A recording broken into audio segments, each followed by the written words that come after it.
Hey guys, welcome back to another watch review.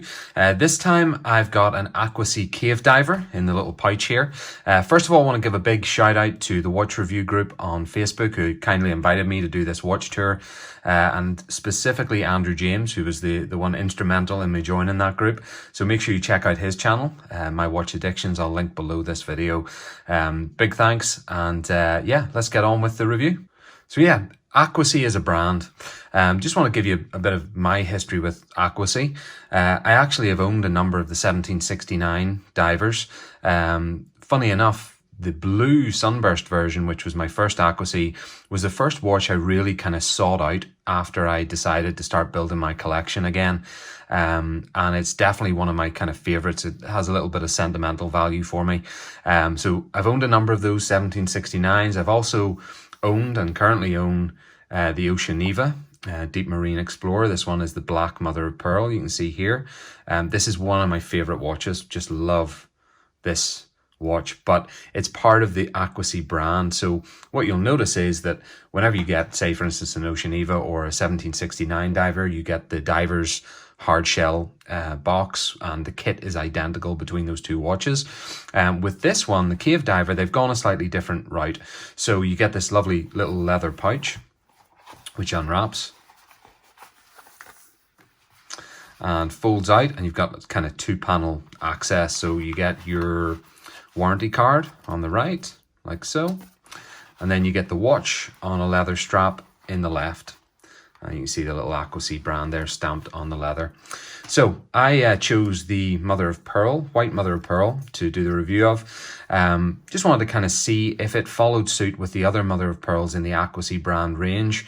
I've owned an Oceaneva mother of pearl, white and black, which I have, of course, and also a black mother of pearl in the 1769 diver. I find that across all of those, the Oceaneva really do have a better mother of pearl effect. Not as many kind of wacky, gaudy colors with yellows and greens and pinks and so on coming out of the mother of pearl. So I wanted to kind of check on this new Cave Diver and see what they'd done with the dial on this. And I'm happy to report that the dial effect, to me anyway, it's all subjective, but to me is just about perfect. You see there's no kind of gaudy colors coming through on the dial. It's just that lovely kind of texture as the light hits it. Absolutely beautiful. So big kudos to Aquacy for doing that. Just to run through some of the specs then before we get into my own review and my experience with this watch. This particular watch retails at $649. Now it's on the Aquacy website currently for $295, and I've heard it pretty much fluctuates significantly across those kind of values. At $295, I believe this is a good value watch, and I'll talk a little bit more about that later compared to some of the other watches in this price bracket. I think it's probably perfectly priced at $295, just based on the specifications that we'll talk about. So case size 42, about average for a diver's watch, 14.4 mil thick. So on the kind of chunkier side, I know compared to the Oceanevas, I think they're about 13.3. So you'll see there's definitely more height there in the Cave Diver. And we have a 22 mil band, as you probably would expect, in between those nice kind of angular pointy lugs that you see. Not sure about the lug length. It doesn't seem overly extended to me. It's probably around maybe 49 or so. Feels good on the wrist, that's for sure. I'll do a little wrist shot in a second, of course. Then on the dial, of course, we have the mother of pearl. That's kind of the colorway for this one. And of course, you're never going to get away from that open heart. So let's talk about that first. So it is full open heart. You see all the way through. You can see my hand in the background there. So that's nice. Now, personally speaking, I'm not a big fan of open heart watches. It's just not my style. However, I think this is quite classy, quite well done. You see there the workings and the glint of the hand kit and the indices and the open heart workings there, the mechanism, which is very, very nice. Then we have these circular markers all the way around the dial and onto the bezel, so it kind of mimics that. One thing I will say is the lume on this thing is beautiful. I'll pop up a lume shot now. Everything, all the indices and on the bezel as well, is lumed, so you really get that nice kind of double impact sort of effect. Looks really good. The indices then on the marker or sorry, on the dial, circular around. They kind of match, like I say, match the bezel. One thing I will say is the one on the left here, it has a cutout, as you can see, which is designed to follow the curve of the open heart. I personally feel that's a little bit clunky in its implementation because it's not an even curve. You know, it follows where the open heart is. It kind of starts out and then curves more at the top. It just creates a little bit of an imbalance, personally speaking.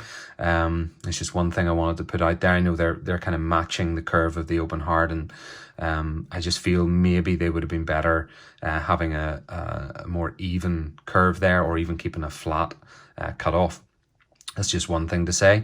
The movement then on this, we've got an NH38 24 joule Seiko movement, 21.6 beats per hour. We'll say something about this. If you compare it to a lot of NH35 movements, which is of course the Seiko kind of workhorse movement, I find this really quite smooth for a 21.6. Now that could be down to the thinness of the second hand. You see it there sweeping across. But I've been really impressed by this movement in particular. So again, well done Aquacy for putting that in this watch. Onto that bezel then, because that is the one thing that really jumped out to me when I opened the box and kind of first looked at the watch, is that beautiful glossy bezel. I think it's kind of the showstopper of the piece, to be totally honest. Now what I did look into was the actual material. I wasn't sure whether it was a sapphire insert bezel or not. It turns out it's actually an aluminium bezel insert with a glass overlay on the bezel. So the markers and the indices are actually set down into the aluminium, and then you get the glass overlay to kind of create that beautiful gloss effect. So remains to be seen how hard wearing it would be. Of course, not going to be as hard wearing as a pure sapphire bezel, but the effect is absolutely wonderful. So on the note of the bezel then, it's 120 click unidirectional bezel. I find it to be really, really nice and precise. You'll just hear the click here. No real back play either as you go round.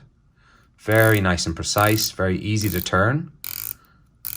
And let's see if it matches up. Yep, perfectly matches up. One of my big bugbears about bezels. Big bugbears about bezels, I say. So let's look at the side profile then. 316L stainless steel, very finely brushed. They call this grade A, 316L, and I can see why. It's pretty finely brushed. We have that little Aquacy stamp on the crown, which is nice.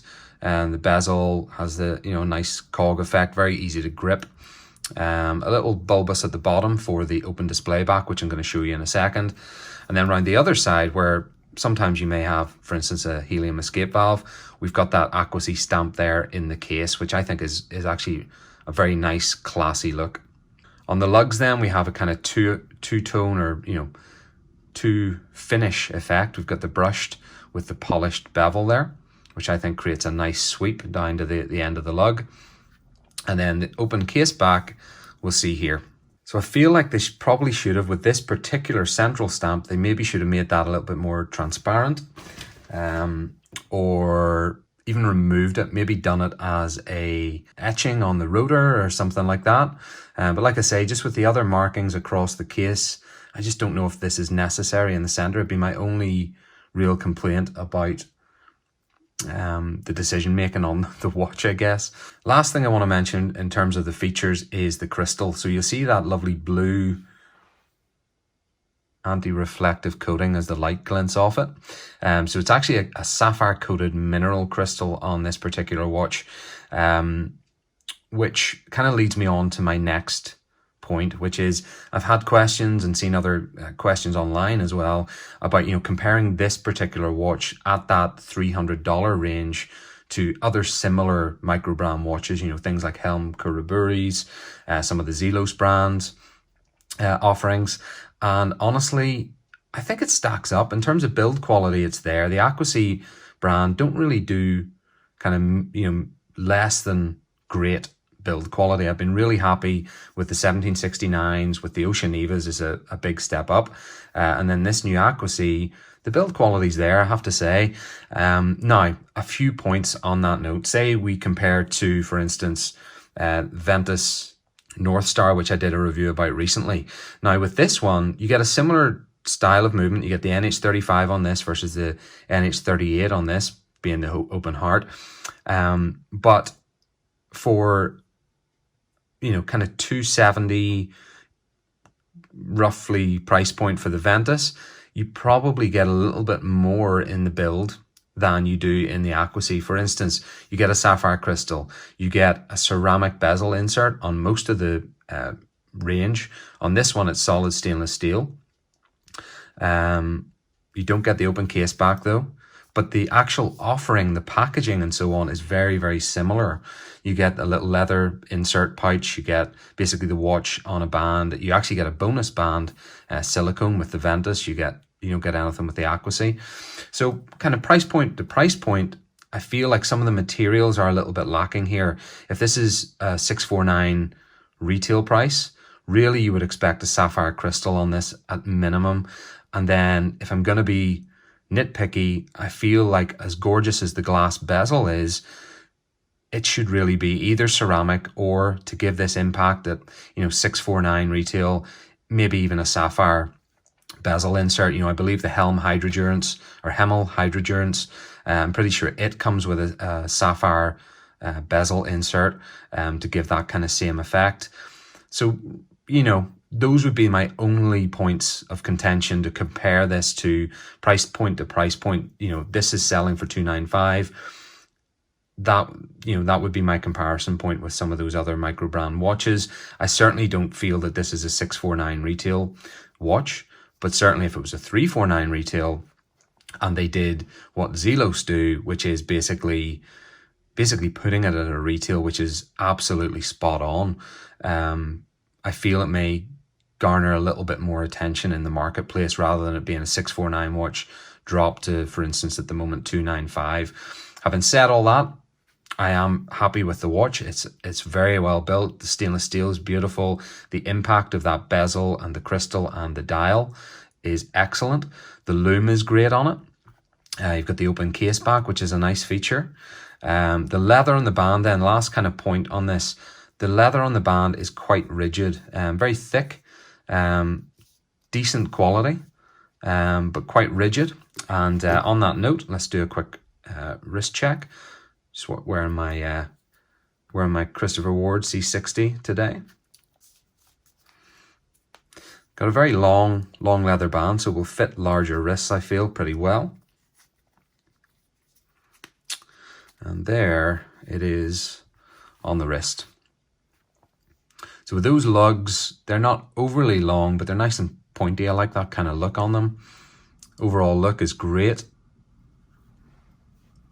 Got that lovely mother of pearl, those beautiful reflections. The open heart, which, like I say, normally isn't my style, but I think this is done really well. Got that kind of chunky clasp as well with the Aquacy brand on it. I love the stitching, the way it matches, you know, with the white stitching matches the white mother of pearl. That's a good move. So overall, very, very happy with this watch. I've worn it over the last kind of 6 days and it's been really good. Like I say, just a few minor nitpicks with the case back, with the price point compared to other watches in this bracket. You know, maybe compare it to a Zelos Swordfish. I feel like the Zelos is probably a little bit higher specification, even though it's an NH35, NH38. The Ventus is right there, even though it's a little bit less expensive, even at full retail. Quality-wise, you definitely get a lot in the Ventus package. But this is certainly an excellent watch, very well made, put together. Aquacy is kind of continuing their trend for building really nice watches. And the overall fit and finish is, aside from my few little complaints, and they're all subjective as well, but aside from those few little complaints, I feel it's a very well put together package and very well put together watch. So there you go, that's the Aquacy Cave Diver. Thanks as always for watching, guys. Make sure you comment below if you have any questions or thoughts about this watch or anything else on the channel, and make sure you hit that like button for me and hit the subscription button and notification bell, and I can keep you posted with all the new stuff coming to the channel. And again, thanks for your time and watching. Take it easy, have a great day.